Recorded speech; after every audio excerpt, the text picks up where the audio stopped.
রাইনোতে clipping plane কমান্ডটা কেমনে কাজ করে এটা নিয়ে আজকের ভিডিওটা। তো শুরুতে আমি একটা অবজেক্ট নিয়ে নিব।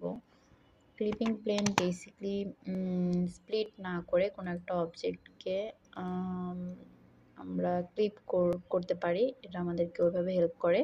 সো আমি একটা অবজেক্ট নিয়ে নিলাম, এরপর হচ্ছে কমান্ড দেবো হচ্ছে ক্লিপিং প্লেন। ওকে, এখন আমাকে যে অবজেক্টটাকে আমি ক্লিপিং প্লেন করতে চাই ওটার উপরে একটা রেক্ট্যাঙ্গেল আঁকতে হবে। এটা হচ্ছে আমি রেক্ট্যাঙ্গেলের ফার্স্ট পয়েন্ট, আর এটা হচ্ছে ক্লিক করতে হবে সেকেন্ড পয়েন্টে। ওকে, এখন আমি একটা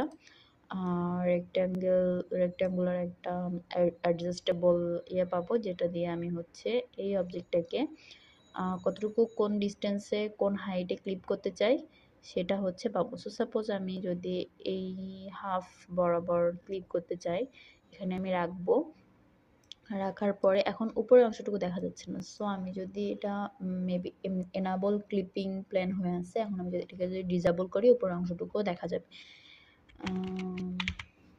ডিসেবল ক্লিপিং প্ল্যান, এই যে উপরের অংশটুকু দেখা যাচ্ছে। এখন যদি আমি এটাকে আবার এনাবল করি, নিচে মানে যে অংশটুকু আমি রাখতে চাই না সেটুকু আর দেখা যাচ্ছে না। যে অংশ যে হাইটে আমি ক্লিপ করছি সেই হাইটটুকুই জাস্ট দেখা যাবে। সো শেষ।